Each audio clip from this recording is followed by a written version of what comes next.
The silence inside the cabin wasn't empty. It was engineered. Double-paned glass, hand-stitched leather, the low, subsonic hum of an engine designed to make the world disappear. My hands were locked at 10 and 2, knuckles white against the dark wheel. I was reciting the closing argument for the merger, the words forming a rhythmic chant of valuation and leverage in my mind. Then I saw the figure. Standing on the shoulder, rain plastering a dark jacket to their frame. They weren't waving. They were just waiting. Logic dictated I keep driving. The schedule allowed for 0 deviations. But my foot found the brake before my mind gave permission. This car was a sanctuary of order, a hermetically sealed bubble moving at 70 miles per hour through a chaotic landscape. Inside, the temperature was fixed at a precise 70 degrees. Outside, the storm was tearing the sky apart, but I only knew that because of the wipers slashing across the glass. The phone in the center console buzzed. Partner. Urgent. Merger. The screen lit up the dim cabin, a reminder of the leash that stretched all the way back to the city. I didn't look down. I couldn't. I wore my tailored suit like armor, the sharp lines of the blazer holding my posture rigid even when no one was watching. Strength, in my world, was about rigid adherence to the plan. It was about the architecture of a deal, the structural integrity of a timeline. But the landscape outside was indifferent to my timelines. It was a blur of gray and green, a vast, unfeeling expanse that I usually ignored. Today, though, the blur demanded attention. The deceleration felt violent. Not because of the mechanics, the car was too smooth for that, but because of the intent. Slowing down went against every instinct I had cultivated over a decade of climbing.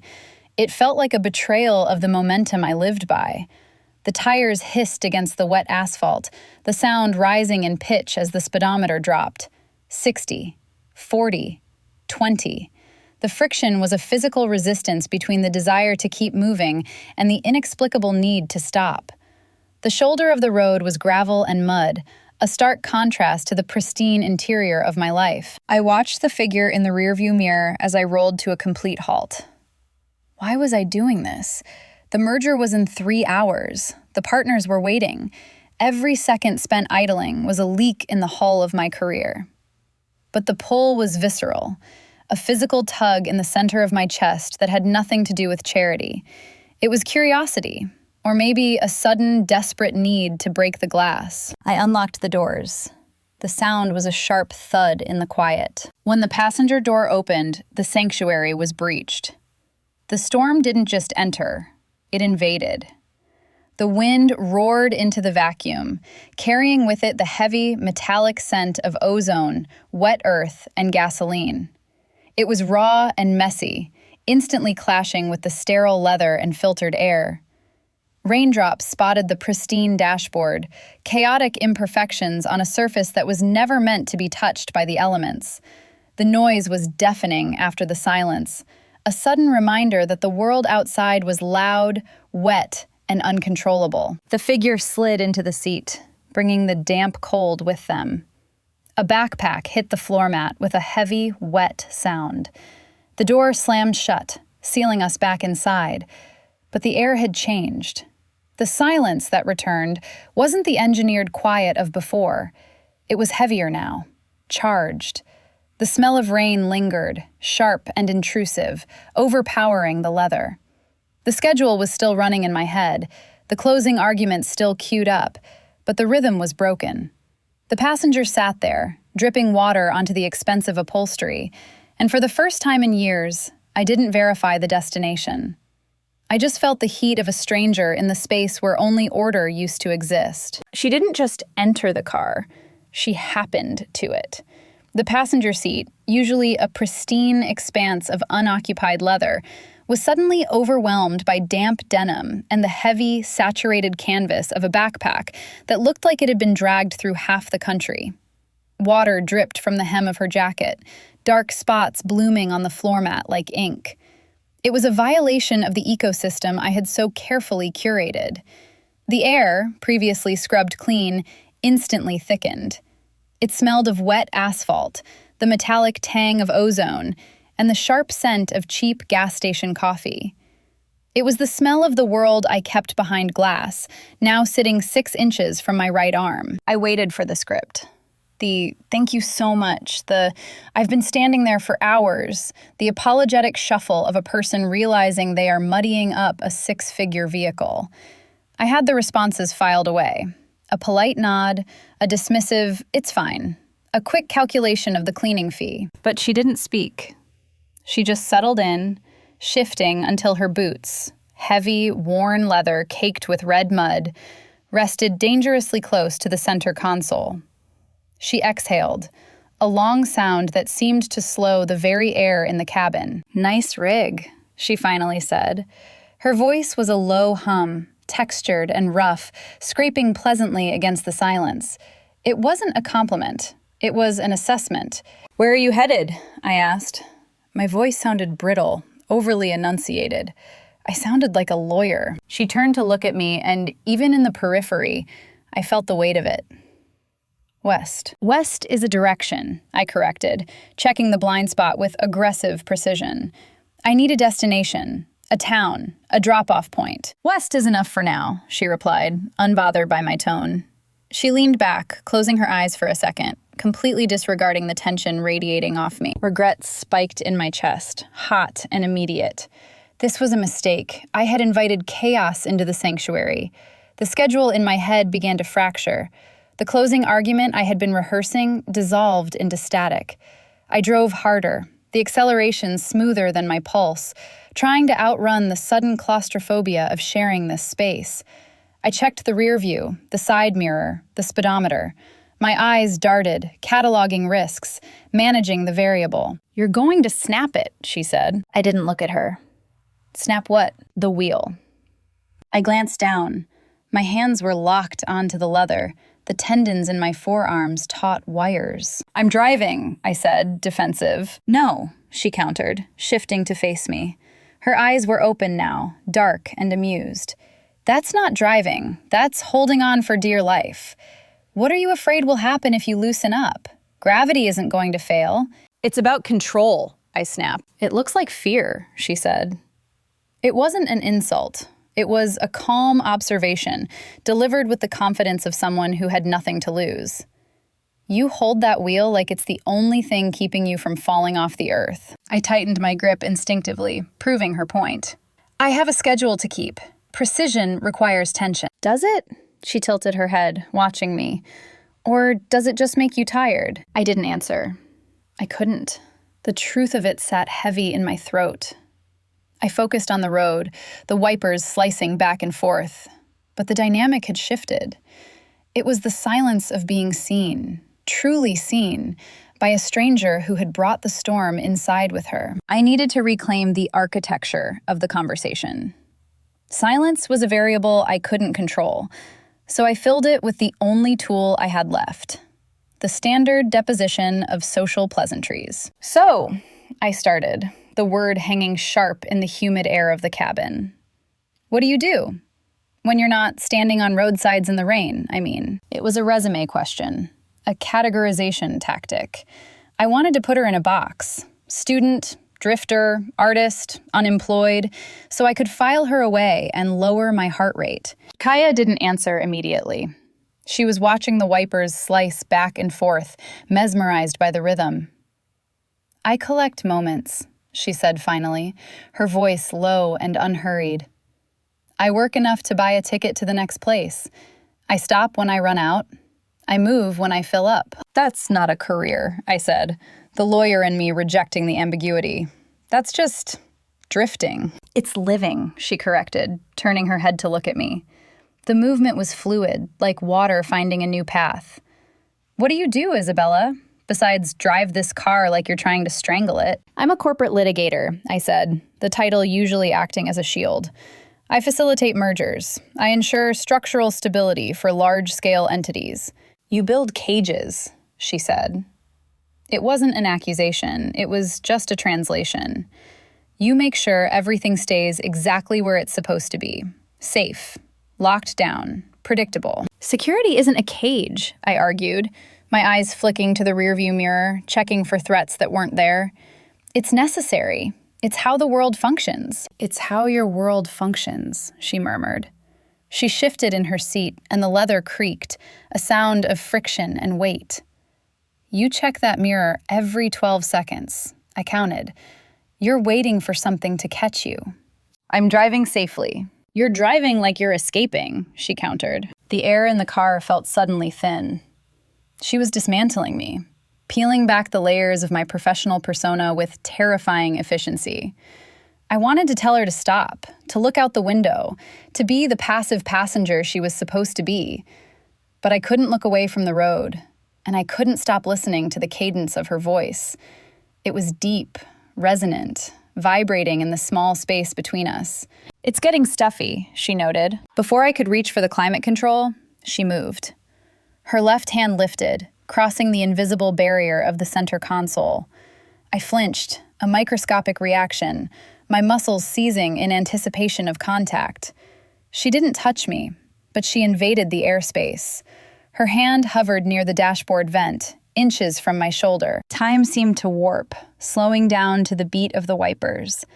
I could feel the heat radiating from her skin, a raw, biological warmth that cut through the sterile, conditioned air of the Lexus. Her wrist was bare, sun-weathered, a stark contrast to the dark fabric of my blazer. I could see the faint blue map of a vein beneath her skin, the fine dusting of hair on her forearm caught in the dashboard light. The proximity was electric. It wasn't just heat, it was a magnetic pressure, a pull that tugged at the center of my chest. If she moved her hand 3 inches to the right, she would brush against my arm. The thought didn't terrify me as much as it should have. Instead, a jolt of adrenaline, sharp and hot, spiked through my system. My breath hitched, trapped in my throat. I was hyper-aware of the fabric of my suit, the barrier it provided, and how suddenly thin it felt. She adjusted the vent, her fingers lingering on the dial, then slowly withdrew her hand.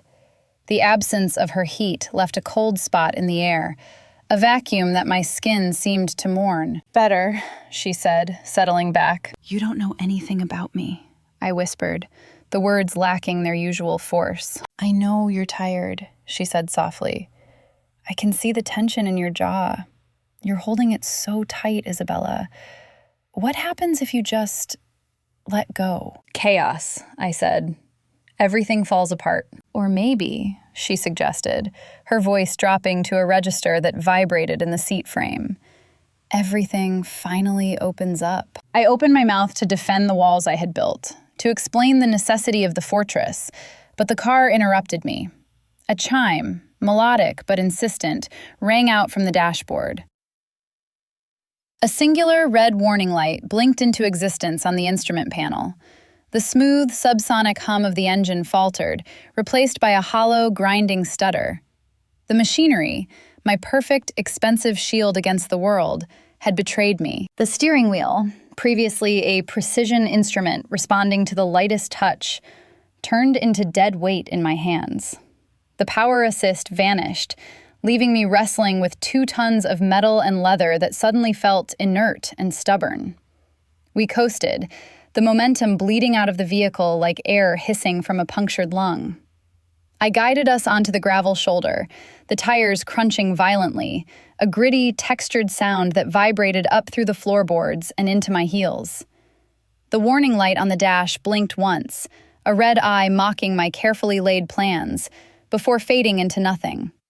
Then, with a final, pathetic shudder that shook the entire frame, the engine cut out completely. Silence.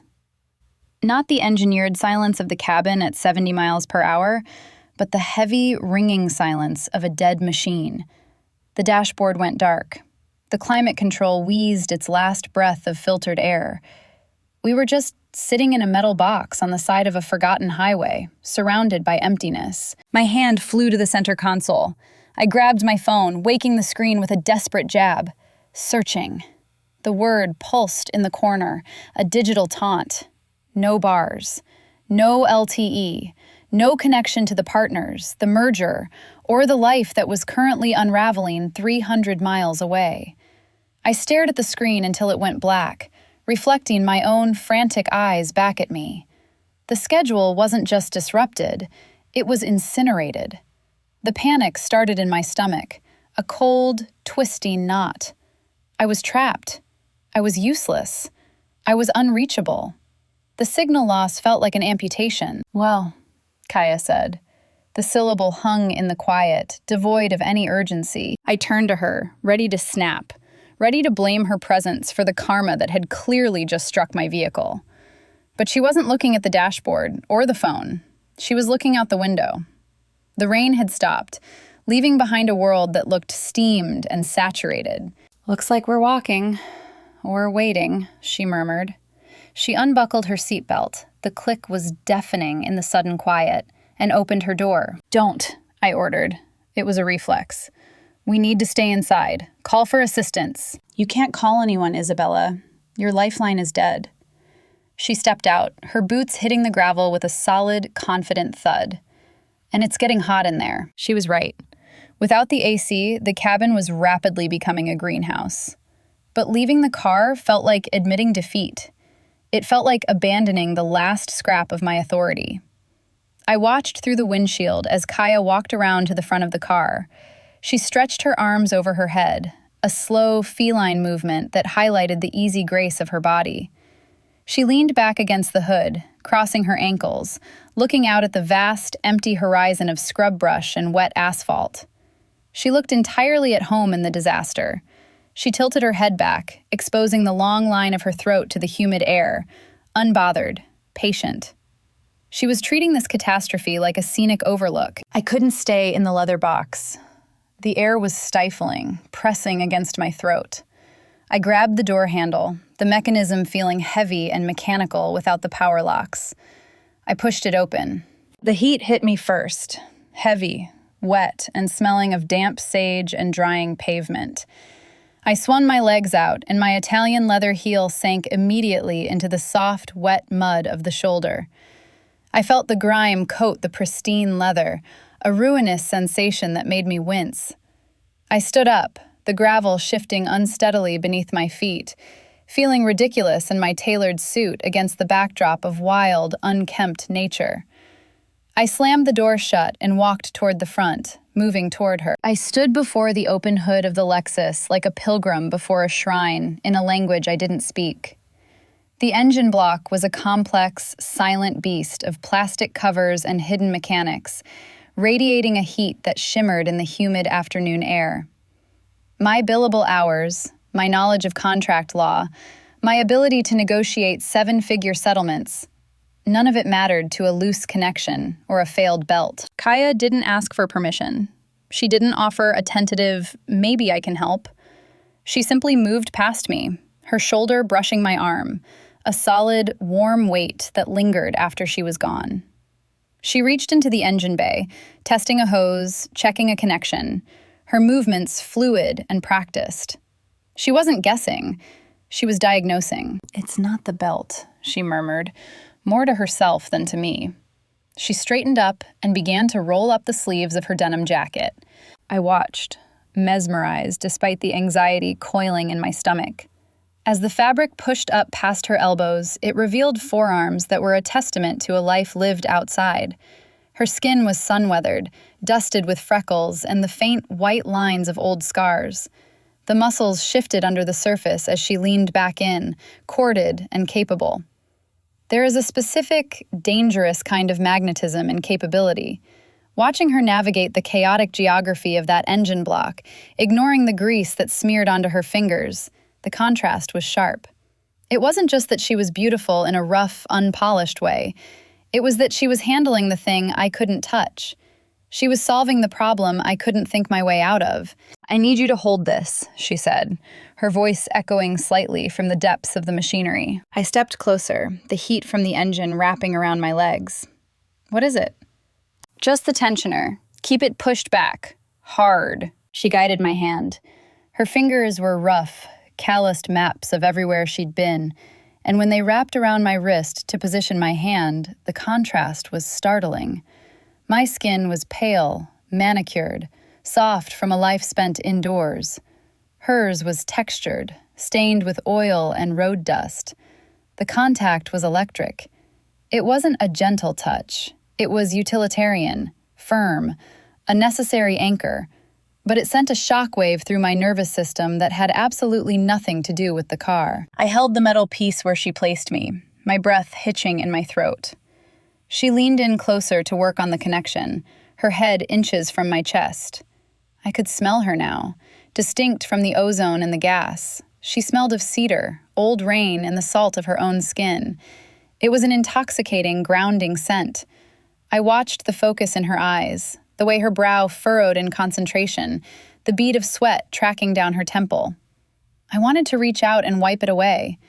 The impulse was so strong, so sudden, that my hand trembled against the metal. "Steady," she whispered, not looking up. "I'm trying," I breathed, and we both knew I wasn't talking about the car. She twisted something deep in the machinery, her knuckles grazing against the hot metal, unbothered by the burn. "Almost got it." She pulled back, her body sliding against mine in the tight space between the headlight and the grille. For a split second, there was friction. Her denim against my suit fabric, her hip checking mine, and the air between us snapped tight, coiled like a spring. She looked at me then, her eyes dark and unreadable, her face smeared with a streak of grease. She didn't step back. She stayed there, in my personal space, letting the proximity settle into my bones. "Try it," she said, her voice dropping an octave. I stumbled back to the driver's seat, my legs feeling unsteady, as if the gravity on the roadside had shifted. I pressed the start button. The engine sputtered, coughed, and then roared back to life, the smooth, subsonic hum returning like a heartbeat. I sat there for a moment, gripping the wheel, staring at the digital clock on the dashboard.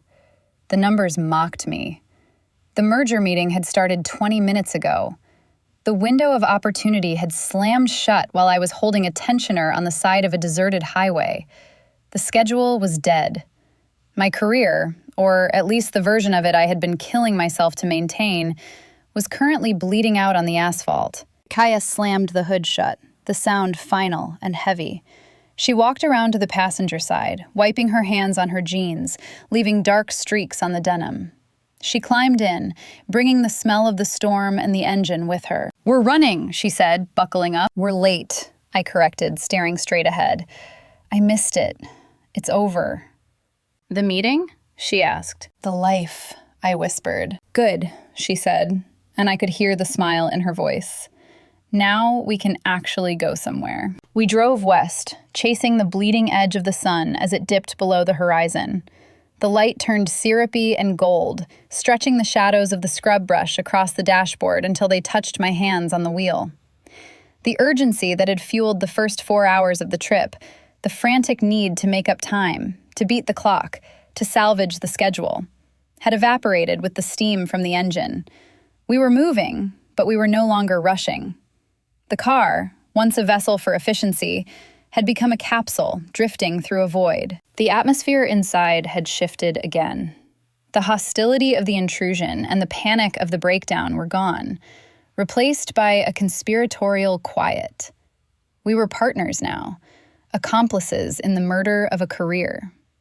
The silence wasn't empty. It was comfortable, woven with the shared knowledge of the secret we were keeping from the world, that Isabella, the closer, the machine, was currently driving toward nowhere with a hitchhiker and a dead phone. "You're not turning around," Kaya noted. It wasn't a question. She was watching the road, her feet resting on the dash now, a violation of the rules that I found I didn't have the energy to enforce. "There's no point," I said, my voice sounding strange to my own ears, calmer, deeper. "The meeting is over. The partners have already convened. By now, they've realized I'm not there. The damage is absolute. And yet," she turned her head, her cheek resting against the cool glass of the window. "You don't sound like someone whose life just ended." "I should be tearing this car apart," I said, staring at the road. "I should be screaming." "But you're not." "No," I admitted, the truth of it rising in my throat like a bubble of air.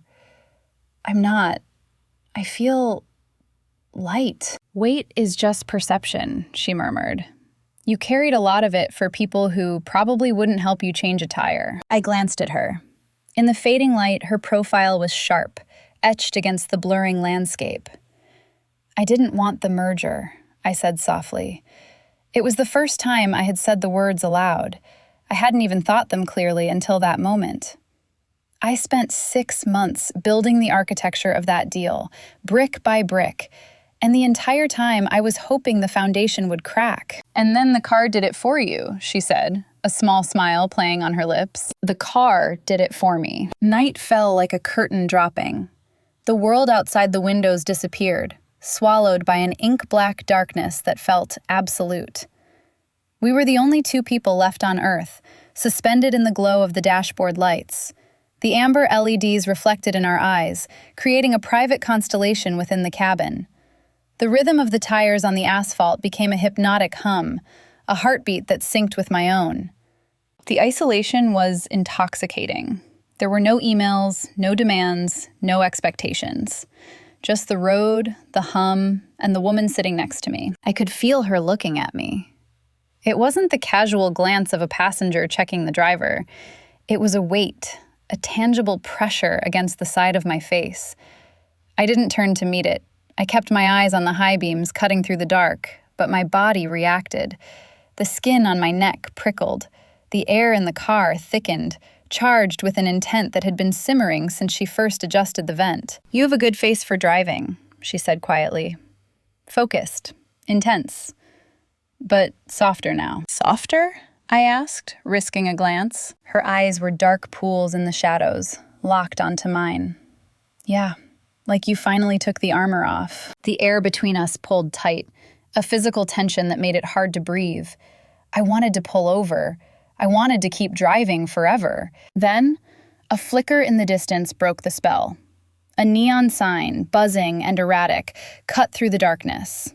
It was a garish pink and blue, spelling out vacancy with a flickering N. A roadside motel, the kind that existed only in the spaces between real places. "Looks like civilization," Kaya said, her voice dropping low. I slowed the car, the indicator clicking loudly in the quiet. "It looks like a place to stop." "Are we stopping?" she asked. I looked at the sign, then at her. "We're not going back tonight." "No," she agreed, the words settling deep in my chest. "We're not." The transaction at the front desk was mundane. $29 for a plastic keycard and a night of anonymity. But it felt heavy in my hand, like I was buying contraband. The clerk, a man with grease under his fingernails and zero interest in customer service, didn't look up. He didn't care that the woman in the tailored suit was checking into a roadside dive with a hitchhiker who looked like she'd walked out of a storm. He just slid the key across the laminate counter and went back to his magazine. Walking to room 104, the gravel crunched under my heels, a gritty applause for my defection. The neon sign buzzed overhead, a dying insect sound. Kaya walked beside me, silent. She didn't offer to carry my bag, and I didn't ask. I needed the weight of it, the last physical tether to the life I was abandoning. The door opened with a reluctant whine. The room was a box, smelling of lemon polish, stale smoke, and decades of dust settled deep into the heavy curtains. The carpet was a dizzying pattern of brown and orange, worn smooth in the center. It was ugly. It was perfect. It was the furthest possible thing from the glass-walled conference room where my partners were currently realizing I wasn't coming. There was only one bed. Of course there was. It dominated the small space, pushing everything else to the periphery, leaving a narrow, suffocating aisle between the mattress and the dresser. "It's not the Ritz," Kaya murmured, dropping her pack in the corner. She sat on the edge of the mattress, testing the springs. She looked vibrant against the beige walls, a spark of life in a dead room. She kicked her boots off, leaving them where they fell. I turned to the mirror above the dresser. The reflection showed a stranger. My hair was windblown, escaping the severe bun. My eyes were wide, dark, frantic. I looked like I was on the run. I unbuttoned the blazer, my fingers fumbling slightly with the familiar task. I shrugged it off, draping it over the chair, and kicked off my heels. The relief was immediate, a physical sigh traveling up my calves. I stood in my stocking feet, suddenly shorter, suddenly grounded. I turned back. Kaya was watching me. She hadn't moved. Her hands rested on her knees, relaxed, but her gaze was sharp. She was cataloging the woman emerging from the wreckage of the lawyer, seeing the skin beneath the armor. The air in the room thickened, becoming viscous. To get to the bathroom, I had to walk past her. The space was impossibly tight. I stepped into the gap. Kaya didn't pull her legs back. She stayed right where she was, forcing the proximity. I turned sideways to squeeze past. My hip brushed against her knee. It was a glancing blow, accidental in any other context. But here, in this charged silence, it felt like a collision. A spark jumped between us, hot and immediate. I froze, caught in the gravity of her presence, unable to breathe. The walls seemed to shrink, pushing us closer. She looked up, her eyes dilated. I was close enough to smell the rain on her jacket, close enough to see the pulse jumping in her throat. "You're shaking," she whispered. "I'm cold," I lied. "You're unraveling," she corrected, her voice a low rumble I felt in my chest.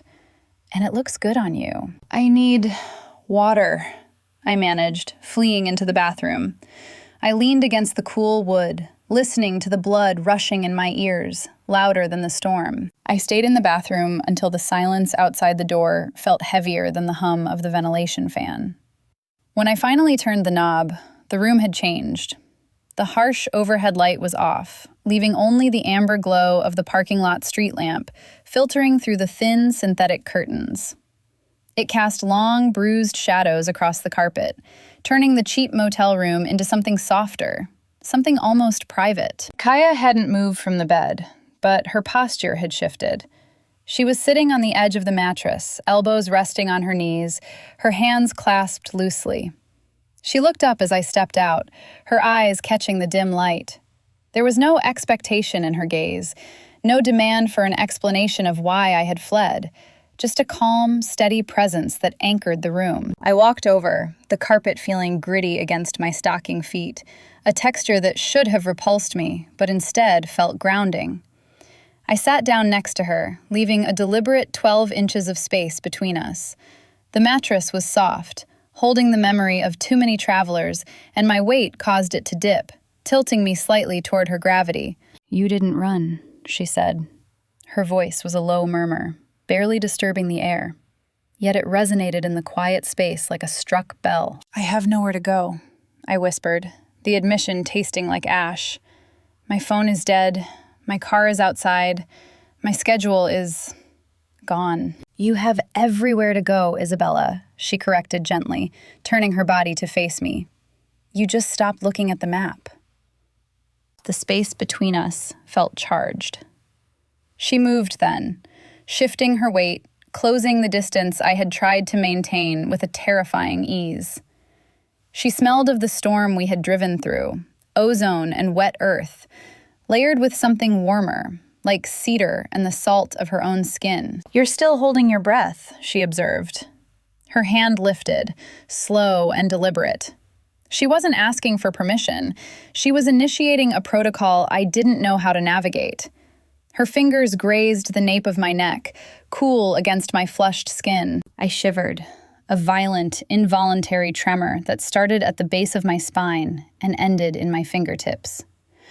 "Kaya," I breathed, the name feeling heavy and foreign on my tongue. "Shh," she soothed, her voice dropping to a register that vibrated in my chest. "Just feel it. The world isn't going to collapse if you stop holding it up for 5 minutes. The sky won't fall." Her thumb moved to trace the line of my jaw, a rough, callous touch that felt more real than anything I had touched in a decade. It was a mapping expedition. She was charting the tension I carried in the muscles of my face, finding the knots of accumulated stress and dismantling them with a terrifying gentleness. I leaned into her hand. I couldn't help it. The surrender was instinctual, a biological imperative overriding my professional conditioning. The armor of the suit was gone, but the armor of my personality was harder to strip away. She was peeling it back, layer by layer, exposing the raw nerve endings beneath. "There is so much noise in your head," she whispered, her eyes locked on mine, unflinching. "I can hear it from here." "It's loud," I admitted, my voice cracking. "Let's turn it off." Her hand moved up, tangling in the hair I had so carefully pinned back that morning, a style designed for boardrooms and intimidation. The pins scraped softly against my scalp as she pulled them free, one by one, dropping them onto the bedside table with small, metallic clicks. My hair fell heavy around my shoulders, a dark curtain shielding us from the rest of the room, narrowing the world down to just the two of us. She leaned in closer. Her forehead rested against mine, a point of contact that felt like a grounding wire snapping into place. I could feel her breath on my lips, warm and steady, a stark contrast to my own shallow, erratic rhythm. My heart was hammering against my ribs, a frantic, caged thing. But for the first time in years, the panic wasn't about failure. It was about want. Pure, unadulterated want. It had no ROI. It had no strategic advantage. It was a hunger that defied the logic of my life. Her thumb brushed my bottom lip, a slow, deliberate stroke that made my vision blur. "Isabella," she said, and it sounded like an invitation. I let out a sound, half sigh, half sob, and the tension that had held my spine rigid finally snapped. I slumped forward, the fight draining out of me, and her arms were there instantly. She pulled me into her, solid and strong, wrapping me in the scent of rain and safety. I buried my face in the curve of her neck, breathing her in, letting the sensation wash over me. I felt small. I felt held. I felt like I was finally being unraveled, not destroyed. We didn't speak again. The silence wasn't waiting anymore. It was settled. We lay back against the pillows, still clothed, still strangers in every way that mattered to the outside world, but intimately known in the dark. I fell asleep, not with a plan for the morning, but with the weight of her arm across my waist, a heavy, human anchor keeping me from drifting away. The light cut through the gap in the curtains like a laser, dissecting the stale air of the room. Dust motes danced in the beam, swirling in a chaotic orbit that felt more honest than the filtered, climate-controlled atmosphere of my corner office. Usually, waking up in a strange bed brings a specific, sour taste of regret. The frantic search for the phone, the mental calculation of flight times, the immediate re-armoring of the self against the day. But this morning, the light didn't demand anything. It just existed, bright and unapologetic. I lay still, my body heavy and warm, listening to the room. The hum of the mini-fridge, the distant rhythmic thud-thud of a truck passing on the highway, and closer, much closer, the steady breathing of the woman beside me. Kaya was still asleep, her face turned toward the pillow, one arm thrown carelessly over her head, exposing the pale skin of her inner wrist. In the unforgiving daylight, she looked younger, the lines of exhaustion around her eyes smoothed out by sleep. I watched the rise and fall of her chest, a simple biological motion that felt profound in its consistency. For years, I had convinced myself that the real world was the one with the skyscrapers, the seven-figure retainers, and the boardrooms that smelled of dry erase markers and fear. I believed that reality was defined by contracts and net worth, but looking at the sunlight hitting the cheap laminate of the bedside table and feeling the warmth of Kaya's leg resting near mine under the thin blanket, I realized I had it backward. That world, the one I had been sprinting through, was the hallucination. It was a construct of stress and artificial urgency. This was real. The dust, the light, the heat of another human being who wanted nothing from me but my presence. The realization settled in my chest, not as a panic, but as a heavy, grounding truth. I had been starving for this quiet, and I hadn't even known I was hungry. Then, the intrusion happened. It started as a vibration, a dull buzzing against the wood of the nightstand that rattled the loose change and the bobby pins. Then the screen lit up, a harsh, artificial blue that warred with the morning sun. Signal restored. The notifications flooded in, a cascade of missed calls, urgent emails, and frantic texts. The phone danced across the table, violent and demanding. My stomach dropped. The peace of the morning shattered instantly. The adrenaline spiked, sharp and acidic, flooding my system with the familiar, toxic cocktail of obligation and fear.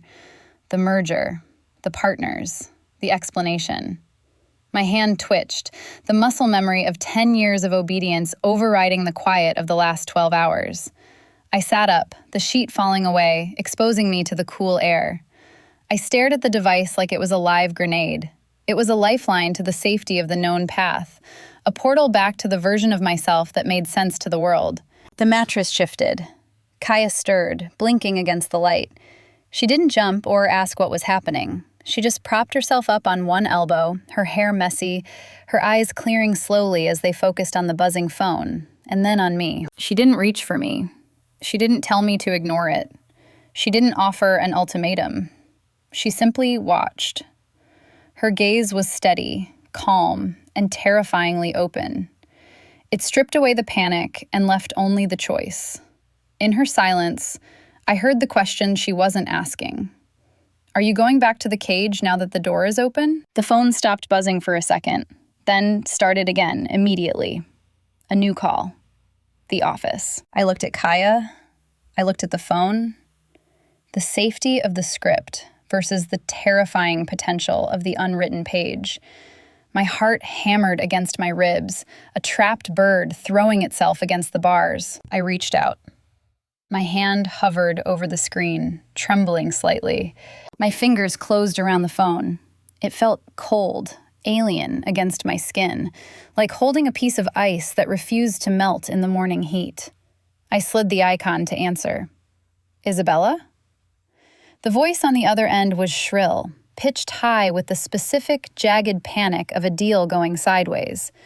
Where are you? The partners are furious. We need a location. We need a damage control strategy immediately. I listened to the cadence of the panic, the frantic demand for order, for explanations, for the immediate reestablishment of the hierarchy. It sounded like a language I used to speak fluently, a dialect of stress and leverage that I had suddenly forgotten how to translate. I'm not coming, I said. My voice didn't shake. It didn't rise to meet his intensity. It sat low in my chest, resonant and heavy, grounded by the dust in the carpet and the woman watching me from the bed. What do you mean? We can reschedule the morning session if you— No, I cut in, the word landing with the finality of a gavel striking wood. I mean, I'm not coming. Not today. Not for the reschedule. I am done. Isabella, listen to me. This is career suicide. You are torching a decade of work. I know, I said, and the relief that washed over me was so potent it nearly buckled my knees. Goodbye. I tapped the red icon.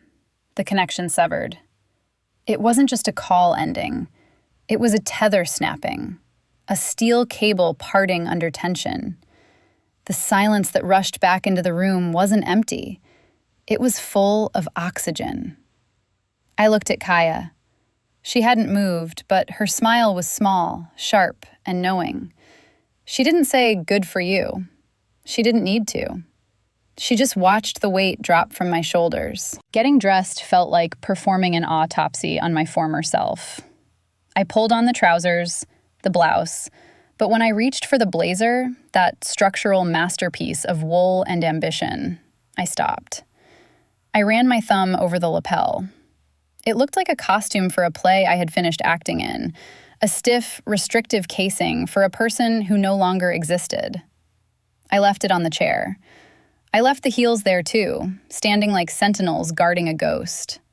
I slid my feet into the flat, sensible loafers I kept in my bag. They felt strange, closer to the earth. We walked out into the heat. The sun was high now, baking the asphalt of the parking lot, making the air shimmer above the hood of the Lexus. The car looked different. Yesterday, it was a fortress against the elements. Today, it was just a machine, a tool to get from point A to point B. I unlocked the doors. The sound was a dull thud, not a sanctuary sealing itself. We got in. The air inside was still warm, smelling faintly of the engine and the lingering ghost of Kaya's cedar scent. I sat behind the wheel, but my grip was different. My hands rested loosely at the bottom of the rim. I didn't check the mirrors for threats. I didn't check the time. I didn't care about the schedule. The engine started with that familiar subsonic hum, but the context had changed. I put it in gear. We rolled to the edge of the parking lot. To the left, the highway stretched back toward the city, toward the skyline that was just a smudge of gray haze in the distance, toward the merger, toward the life that was currently imploding in a boardroom on the 40th floor. To the right, the road unspooled into the desert, a ribbon of gray cutting through the red earth, leading toward nothing but horizon. Kaya turned to me. Her arm rested on the center console, bridging the gap between us. "Left is safe," she murmured. "Left is a circle," I said. "And right?" "Right is..." I paused, looking at the heat haze dancing on the asphalt. "Right is away." Kaya smiled, and it wasn't the polite smile of a passenger. It was the dangerous, thrilling smile of a co-conspirator. "Drive." I didn't hesitate. I didn't look back at the motel, or the blazer on the chair, or the person I had been 24 hours ago. I flicked the turn signal. The green arrow blinked on the dash, pointing west. The car merged onto the highway, the acceleration smooth and decisive. I rolled the window down, letting the wind tear through the cabin, destroying the climate-controlled silence I used to cherish. It tangled my hair, loud and chaotic, drowning out the ghost of the schedule in my head. I didn't turn on the radio. The silence between us was enough. It wasn't heavy anymore. It was the comfortable quiet of two people moving in the same direction. The destination didn't matter. Only the passenger did. If you've ever felt the pull to leave the map behind and drive until the road runs out, hit subscribe to join us for the next journey. And tell me in the comments, what detour are you too afraid to take?